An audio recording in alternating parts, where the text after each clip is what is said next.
Students चलते हैं आज के लेक्चर में। और आज के लेक्चर में स्टूडेंट्स हम बात करेंगे, कल डिटर्मिनेंट 2x2 और 3x3 आर्डर का पढ़े थे और आज हम डिटर्मिनेंट पढ़ेंगे जिसको हम लोग माइनर और कोफैक्टर निकालेंगे। तो आज आपको मैं सिखाता हूँ माइनर और कोफैक्टर कैसे निकालते हैं। How to find minor and cofactors, minors and cofactors. Okay students, सबसे पहले हम लोग एक बार रिकॉल कर दें। हाँ, डाउट पूछिए। तो पहले डाउट ही पहले हम आपको एक बात बता दें कि 2x2 और 3x3 का कल हमने डिटर्मिनेंट निकालने सिखाया था। लेक्चर 1 में कल डिटर्मिनेंट निकालने सिखाए थे, आपने देखा है। डिटर्मिनेंट निकालने आ गया है, सिंपल था।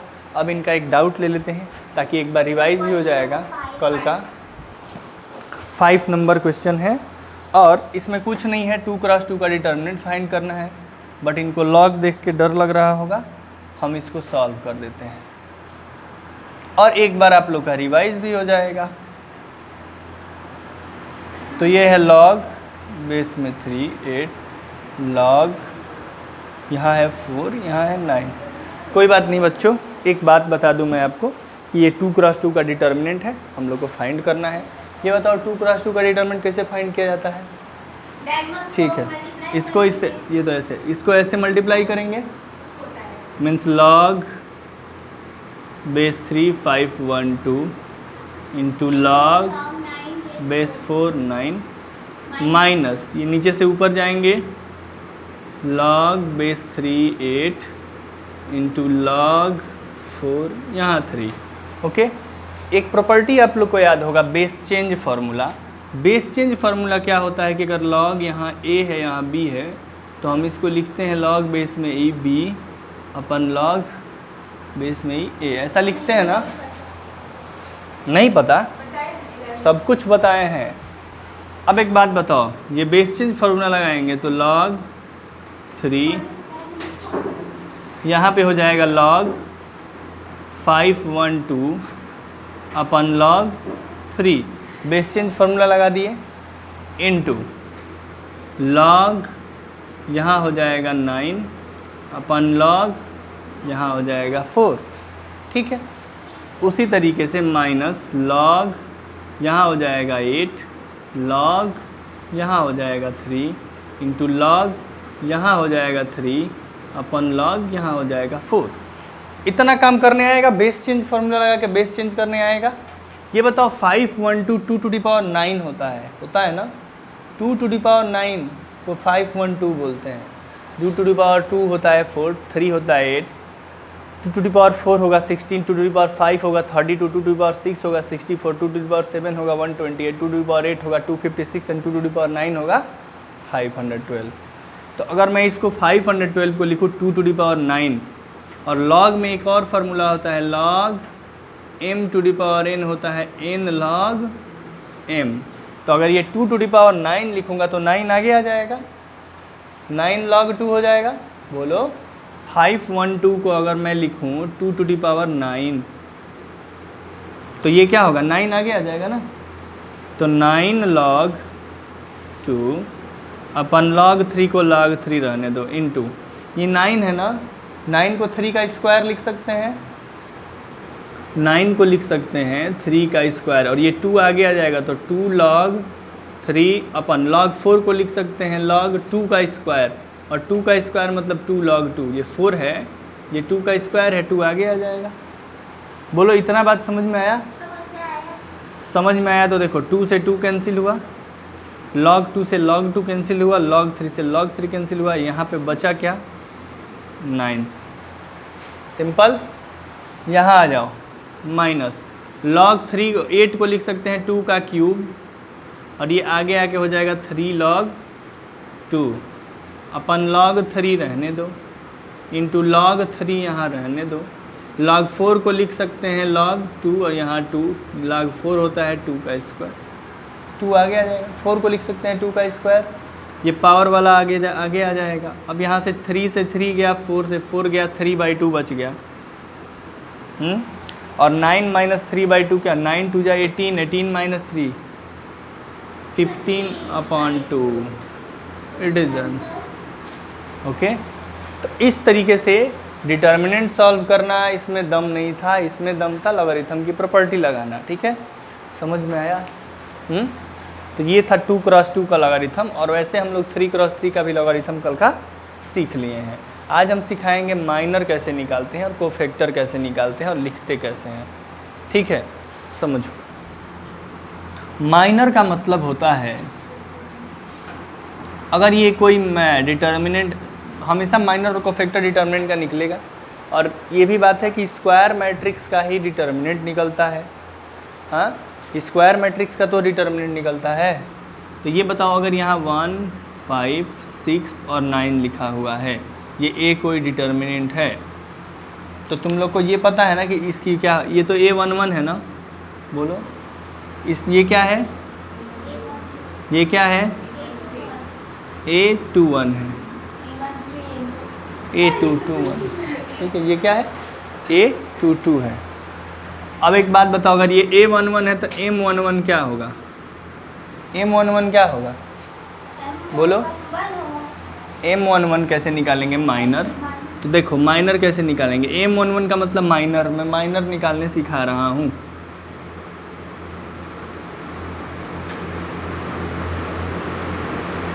M11 कैसे निकलेगा, M11 तो 1 के सामने ये डिलीट और ये डिलीट, क्या बच गया 9, तो डायरेक्टली 9 हो जाएगा माइनर। 1 का माइनर क्या है 9। अगर हम पूछे कि M12, 12 का मतलब ये 12 की जगह पे क्या है 5 है ना, 5 का माइनर क्या होगा, तो ये डिलीट और ये डिलीट, क्या बच गया 6। डिलीट का मतलब इसके सामने वाला ये डिलीट और ये डिलीट। M21, M21 का मतलब इसके सामने ये डिलीट ये डिलीट, क्या बच गया। और उसी तरह M22 का मतलब इसके सामने ये डिलीट, क्या बच गया। तो M11, M12, हर एलिमेंट का माइनर निकलता है, हर एलिमेंट का माइनर निकलता है। ठीक है, अब अगर ये माइनर आ गया तो कोफैक्टर क्या होता है, देखो कोफैक्टर के भी फॉर्मूला होता है। अगर माइनर को M से तो कोफैक्टर को C से, तो C11 क्या होता है, तो Cij का फॉर्मूला होता है, Cij मतलब C11, C12 इस टाइप का। तो Cij माने -1 के power i plus J into Mij। मतलब समझो, अगर मुझे C11 निकालना है तो मैं क्या करूं, -1 to the power 1 plus 1 into M11, यही इसका फार्मूला हो गया। तो -1 to the power 1 plus 1 2, -1 to the power 2 1 into M11 means 9। ठीक है, उसी तरह C12 क्या होगा, तो -1 to the power 1 plus 2 M12, very easy ना। -1 टू द पावर 1 प्लस 2 क्या होता है 3, -1 का क्यूब -1, तो -1 इंटू M12 -6। तो अब डायरेक्टली फार्मूला कैसे यूज करोगे वो भी सिखा दे रहे हैं। देखो तुमको C21 निकालना है ना, तो ये 2 और 1 3 ऑड है या इवन है, ऑड होगा तो साइन चेंज होगा, इवन होगा तो चेंज नहीं होगा। तो ऑड है तो ये 5 है, तो ये, और यही यहाँ C22 है, तो 2 प्लस 2 ऑड है कि इवन है, इवन है तो साइन चेंज होगा। डायरेक्ट माइनर जो है वही लिख दो। ठीक, तो माइनर और कोफैक्टर निकालने आया। अब अगर तुमको 2x2 का आया तो 3x3 का भी सिखा देते हैं। चलो इसको मिटा दें, ये हो गया होगा।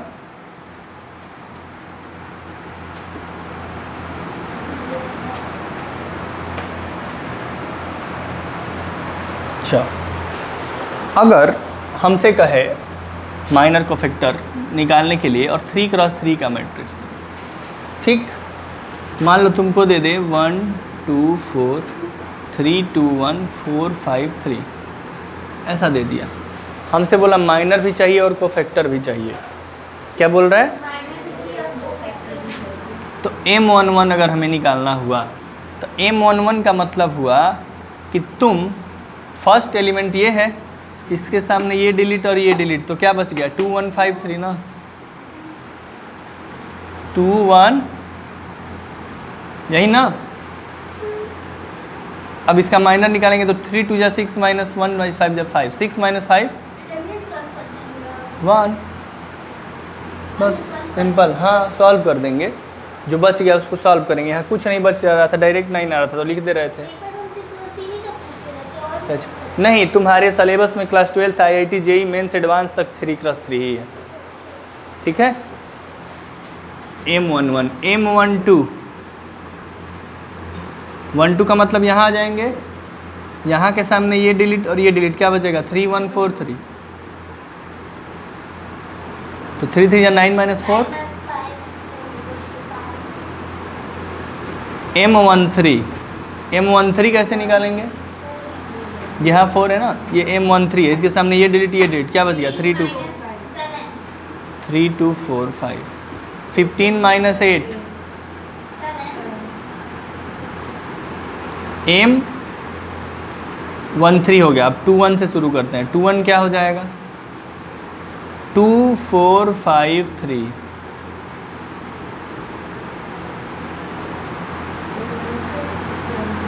थ्री 2 जा 6 माइनस 20 6 माइनस 20 माइनस 14, समझ में आया। तो इस तरीके से आपको मैं किसी का भी पूछूं तो बता देंगे। M22 कौन सा 2 1 वाला यहाँ है ना, इसके सामने ये डिलीट हो गया, सामने वाला रो और सामने वाला कॉलम डिलीट किया जाता है, ये भी डिलीट और ये भी डिलीट, तो 2 4 5 3 ही तो बचा है।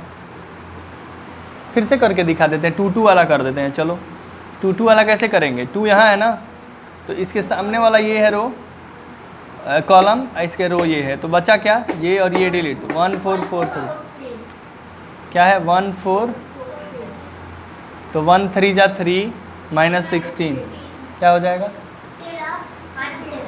माइनस 13। एंड M23 का मतलब 1 के सामने ये डिलीट और ये डिलीट, 1 2 4 5, तो क्या हो जाएगा 5 माइनस 8 माइनस 3। इसी तरह 2 3 हो गया, तो M31 कैसे निकालेंगे, M31 निकालने के लिए क्या चाहिए, इसके सामने ये डिलीट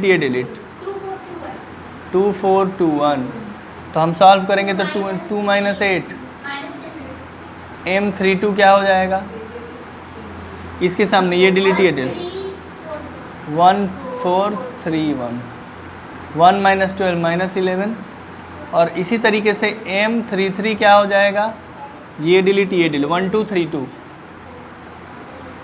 तो 2 माइनस 6 क्या हो जाएगा बताओ माइनस 4। तो माइनर निकाल लिए। अब माइनर निकाल लिए तो कोफैक्टर कैसे निकालोगे, ये तो माइनर है M से, तो C11 क्या हो जाएगा कोफैक्टर। अब देखो यहाँ 1 1 जोड़ेंगे तो क्या आएगा, इवन और ऑड, ऑड इवन आएगा, तो इवन आएगा तो यही लिख देंगे, ऑड आएगा तो ये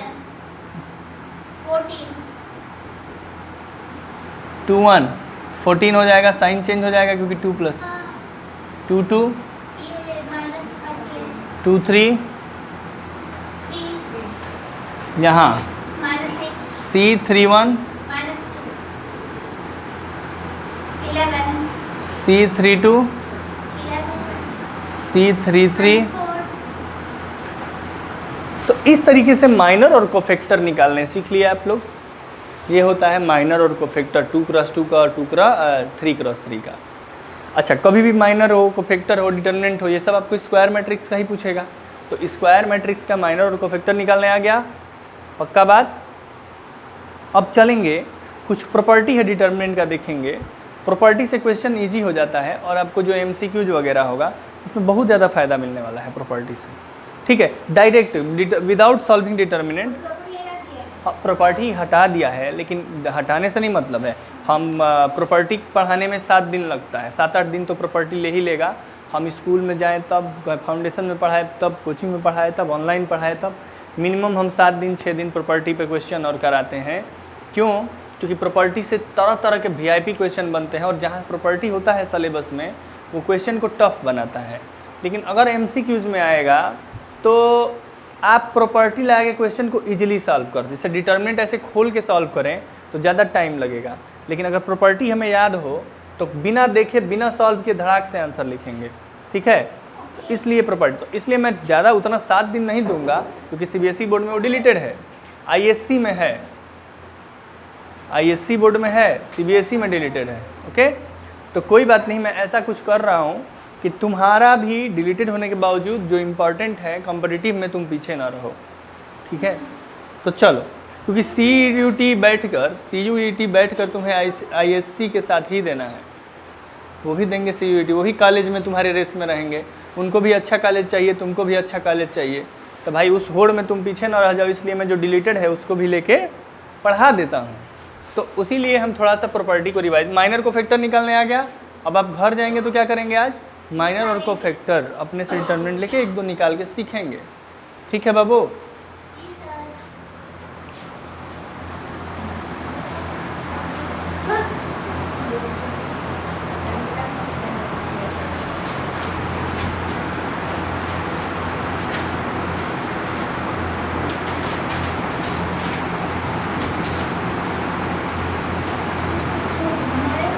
देखो सबसे पहले प्रॉपर्टी जो है, सबसे पहले जो आएगा property number 1,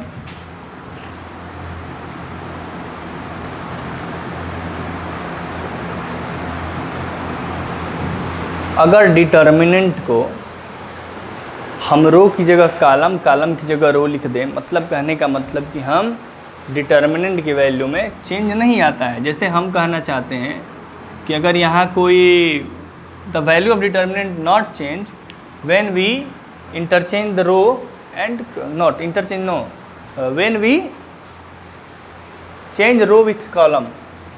change row with column means you see here, if I write 1 2 3 4 5 6 2 1 5, it is a determinant of order 3 cross 3. So what is the determinant value? Data equal to 1 into this delete, this delete, 5 5 are 25 minus 6 minus 2 into this will be take minus into this one delete this, 4 5 are 20 minus 12 8 plus 3 into ये delete 4 minus 10 25 minus 6 19 minus 16 minus 18. okay, what is the value? minus 15. ये minus 15 आता है। अब मैं कह रहा हूँ कि इसको चेंज कर दो, a को ज़रा ऐसे लिख दो, इसको b मान लेता हूँ, और मैं b को कैसे लिखता हूँ, a को चेंज करके, ये 1 2 3 है ना, तो इस 1 2 3 को ऐसे लिख देता हूँ, ये 4 5 6 है, इस 4 5 6 को ऐसे लिख देता हूँ, ये 2 1 5 है, 2 1 5 को ऐसे लिखता हूँ, और फिर डिटर्मिनेंट की वैल्यू निकालता हूँ। फिर से निकालेंगे, 1 इंटू डिलीट, ये डिलीट, 5 5 या 25 माइनस 6 माइनस 4 इंटू ये 1 डिलीट 2 5 या 10 माइनस 3 प्लस 2 इंटू ये डिलीट 12 माइनस 15, साइन के साथ बोलो, 19 minus 28 minus 6, 19 minus 6 13 and 13 minus 15 आया ना। हाँ, तो मैं यही बोल रहा, ये प्रॉपर्टी हो गया है। अब तुमको निकालना नहीं है, जब भी तुमको ऐसा डिटरमिनेंट दिखेगा कि तुम्हें ऐसे रो वाइज दिखाया, उसी को पकड़ के इसे कॉलम वाइज लिख दे, मतलब इसका डिटरमिनेंट का वैल्यू देखो। अब तुमको क्वेश्चन कैसे देगा, 1x x square, 1y y square, 1z z square, ये बोल दिया a, और b बोल दिया 1x x square, 1y y square and 1z z square. तुमसे बोलेगा determinant value of a is equal to determinant value of yes और no, yes. हाँ, अच्छा, ऐसे देख के तुमको अलग सवाल दिख रहा है, ऐसे देख के अलग, अब लगोगे सॉल्व करने ना, वहाँ पे सॉल्व नहीं करना है। तुमको पता चल गया ना कि ये जो ऐसे लिखा उसी को उठा के ऐसे लिख दिया, मैंने डिटर्मिनेंट की वैल्यू सेम होगी। हाँ, क्योंकि तुम प्रूफ कर लिए। तो the value of determinant is same when we interchange row with column.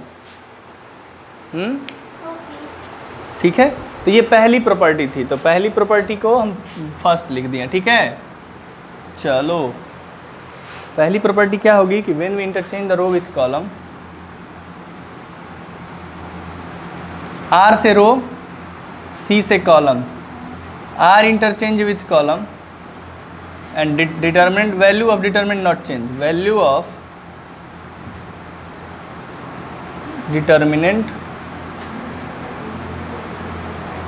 not change, determinant की वैल्यू चेंज नहीं होगी। सेकंड पे चले। सेकंड थिंग इज कि आपको बोलेगा कि अगर दो आइडेंटिकल हो, दो रो या दो कॉलम आइडेंटिकल हो जाए, if two rows and two columns are identical, then value of determinant is 0। अगर दो रो या दो कॉलम आइडेंटिकल हो जाए तो डिटर्मिनेंट की वैल्यू क्या हो जाती है? 0 हो जाती है। मतलब कहने का मतलब सेम हो जाए, 1 2 3 अगर ये भी है, 1 2 3 अगर ये भी हो जाए और ये 2 1 3 है, या फिर ये कुछ भी हो, 4 5 6 ही क्यों ना हो, आप अगर इसका डिटर्मिनेंट निकालेंगे तो 0 आएगा। देखिए 1 इंटू ये डिलीट 2 6 12 माइनस 15 माइनस 2 इंटू ये delete 1 6 6 minus 12 minus 6 plus 3 into ये delete 5 minus 8 minus 3 plus 12 minus 9 minus 3 minus 9 12 minus 12 plus 12 0 आया ना। तो अगर दो रो आइडेंटिकल होगा तो उसका डिटर्मिनेंट की वैल्यू क्या आएगी? हमेशा 0 आएगी। ये सेकंड प्रॉपर्टी हो गया। अब आपको देखिए डिटर्मिनेंट की प्रॉपर्टी पढ़ने से कितना आसान है। क्या तुम अब इस ऐसे क्वेश्चन को देख कर जाओगे डिटर्मिनेंट निकालने? बोलो हाँ, जाओगे क्या जी? ऐसे क्वेश्चन को देख के डिटर्मिनेंट निकालने जाएंगे कि डायरेक्ट कहेंगे कि इसका आंसर क्या आ जाएगा? 0। हम कुछ भी लिख के दें, आंसर आप कहेंगे अगर आइडेंटिकल दिख रहा है तो आंसर क्या हो जाएगा? जैसे हम ये क्वेश्चन पूछें,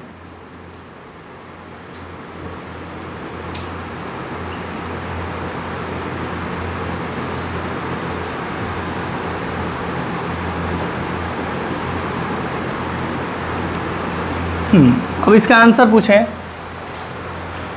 बताइए क्या होगा?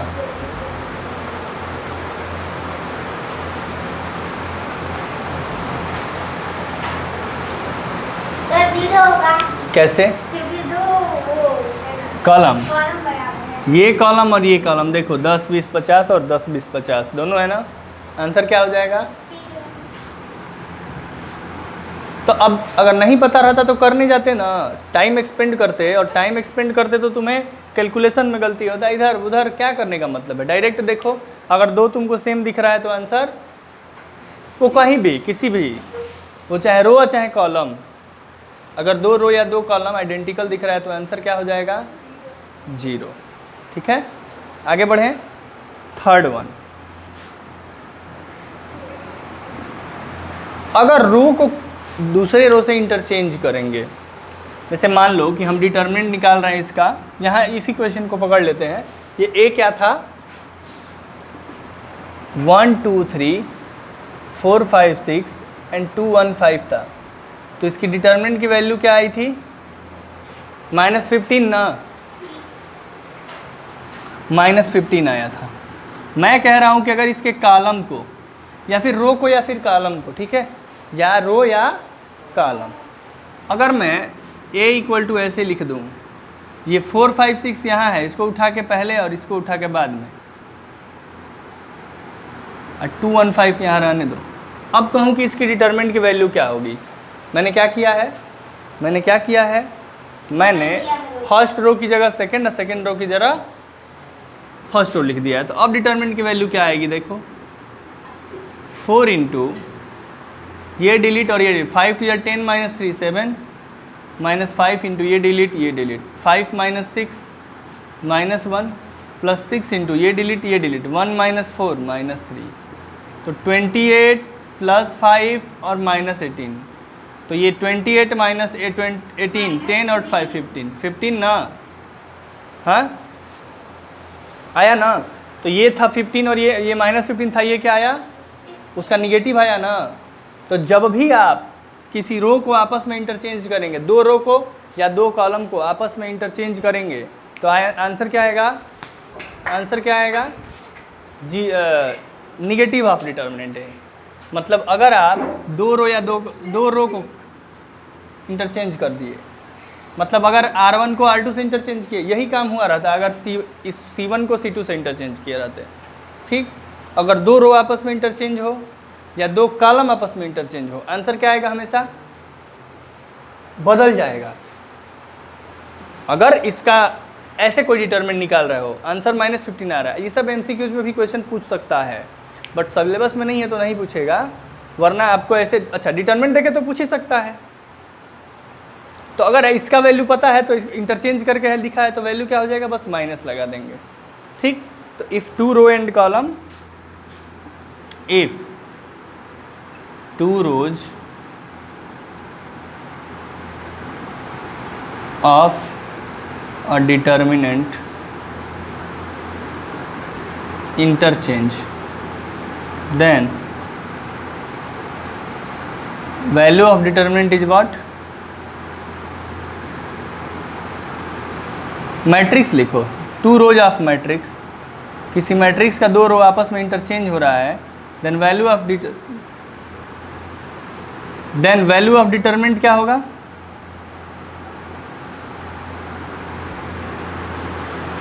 Determinant is change its sign, sign चेंज हो जाएगा। साइन चेंज हो जाएगा माने पॉजिटिव होगा तो निगेटिव, निगेटिव होगा तो, ठीक है, समझ में आया? तो ये था थर्ड प्रॉपर्टी। फोर्थ प्रॉपर्टी पे चलें। ऐसा तो नहीं है ना बीच में बोलो फिजिक्स जाना है, यहाँ जाना है, वहाँ जाना है, नहीं ना, टाइम है ना। हाँ चलें। तो फोर्थ प्रॉपर्टी है, अच्छा ये काम हम रो को भी इंटरचेंज किए होते तो होता, अगर हम ये 1 4 2 यहाँ लिख के 2 4 5 यहाँ लिख देते तो होता, ठीक है। अच्छा एक और बात इसी में दिखाते हैं, ये बताओ मैं क्या किया हूँ कि एक बार इंटरचेंज किया हूँ, क्या किया हूँ, इसको यहाँ लिखा हूँ और इस वाले को यहाँ लिख, जैसे 1 4 4 5 6 यहाँ था तो ऊपर लिख दिया।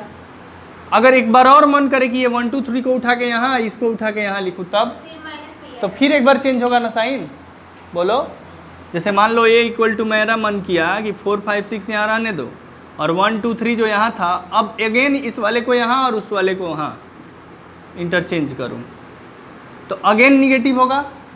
तो इस वाले में 15 आया था तो फिर से एक बार इंटरचेंज किए ना, तो फिर से इसका वैल्यू क्या आ जाएगा, मैंने दो बार इंटरचेंज कर, फिर साइन, जितना बार तुम आपस में इंटरचेंज करोगे, मैंने एक अगर रो को आपस में इंटरचेंज किए एक बार तो निगेटिव से मल्टीप्लाई कर दो। ठीक, समझ में आया, ये चीज़ क्लियर है। चौथे पे चलते हैं, चौथी प्रॉपर्टी क्या है। तो चौथी प्रॉपर्टी है मेरे पास कि डिटर्मिनेंट में से ये सबसे इम्पॉर्टेंट प्रॉपर्टी है, मतलब आज की सबसे इम्पॉर्टेंट क्लास, आज के क्लास का सबसे इम्पॉर्टेंट प्रॉपर्टी बताने जा रहा हूँ, जहाँ से क्वेश्चन हर बारी आना है और ये सिलेबस में भी है। ठीक, ये सिलेबस में भी है।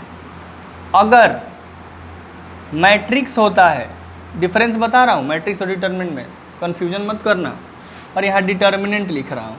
ठीक, यहाँ लिख रहा हूँ 2 4 6 8 10 12 14 16 18 लिख दिया, और यही बात अगर डिटर्मिनेंट में लिख रहा हूँ तो 2 4 6 8 10 12 14 16 18। ठीक है, दोनों में क्या अंतर है देखो, यहाँ से अगर मुझे कॉमन लेना होगा तो मैं सारे एलिमेंट में से कॉमन लेता हूँ, याद है मैट्रिक्स जब पढ़ाया था तो बताया था, इसमें से इस किसी मैट्रिक्स से कॉमन लेना है तो इसके सारे एलिमेंट से कॉमन, सारे एलिमेंट में कॉमन मिलेगा तभी लोगे। जैसे मल्टीप्लाई भी कर रहे थे बाहर से, किसी के स्केलर से मल्टीप्लाई कर रहे थे तो सारे में ना कर रहे थे, कॉरस्पॉन्डिंग एलिमेंट में कर रहे थे ना स्केलर मल्टीप्लिकेशन। हाँ, तो उसी तरह कॉमन भी लेंगे तो सारे एलिमेंट में से कॉमन मिलेगा तभी लेंगे। तो देखो सारे एलिमेंट में कॉमन क्या मिल रहा है, 2 अगर कॉमन कर लेंगे तो यहाँ क्या बचेगा, 1 2 3 4 5 6 7 8 9, यही ना बचेगा, बोलो। बट डिटर्मिनेंट में ऐसा नहीं होता है। डिटर्मिनेंट में किसी एक रो में भी कॉमन मिलेगा तो हम ले लेंगे, किसी भी एक रो में कॉमन मिलेगा तो हम ले लेंगे। जैसे पहले रो में क्या कॉमन मिल रहा है, बोलो 2। ठीक, तो यहाँ क्या हो जाएगा 1 2 3 8 10 12 14 16 18। अब तुम्हारा मन किया कि अरे भाई पहले में से मिल रहा है, दूसरे में से भी मिल रहा है, तो फिर दूसरे में से भी ले लो, एक बार और 2 ले लो। तो यहाँ 1 2 3 4 5 6 और 14 16 18। अगर दिख रहा है कि तीसरे में से मिल रहा है तो फिर 3 ले लो। तो 2 इंटू 2 इंटू 2, 2 का क्यूब ना मिल गया। अब बोलो। तो डिटर्मिनेंट में कॉमन कहाँ से लेते हैं? इच रो से कॉमन लेते हैं। In determinant we take common from each row और इच कॉलम। या तो इच रो में से ले लो या इच, लेकिन इसमें ऐसा नहीं होता है। इसमें क्या होता है?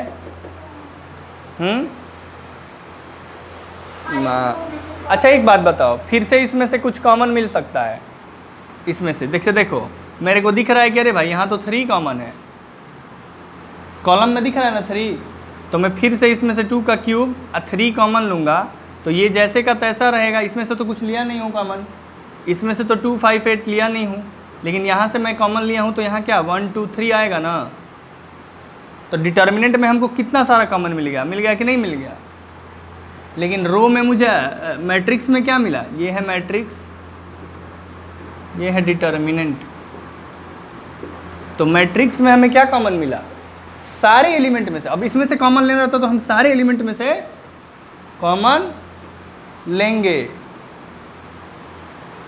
अब 3 6 9 यहाँ दिख रहा है, लेकिन यहाँ नहीं ना, इसमें से कॉमन नहीं ना मिल रहा है, इसलिए नहीं ले पा रहे हैं 3 इसमें से कॉमन, क्योंकि सारे एलिमेंट में नहीं है। यहाँ सारे एलिमेंट से नहीं मतलब किसी एक, हाँ वो डायरेक्ट 2 का क्यूब ही कॉमन लेते हैं। पहले रो में से 2 ले लिए, दूसरे में से 2 ले लिए, तीसरे तुम डायरेक्ट 2 का क्यूब लिख दो। मैं तो ऐसे पढ़ा रहा हूँ, पहली बार तो थोड़ा दिखाया हूँ, है ना, वरना तुम डायरेक्ट 2 का क्यूब कॉमन लो, ठीक है। तो जितना तुम देख सको, जितना तुम शॉर्ट में कर सको, उससे वहीं फ़र्क पड़ रहा है। मैं पहली बार पढ़ा रहा हूँ इसलिए सारी बातें दिखाया हूँ। बाकी तुम्हें समझ में आया कि मैट्रिक्स में से कॉमन लेना है तो सारे एलिमेंट्स में। अच्छा, मैट्रिक्स में मल्टीप्लाई करना है तो सारे एलिमेंट में, लेकिन डिटर्मिनेंट में किसी स्केलर से मल्टीप्लाई करना है तो किसी एक रो या एक।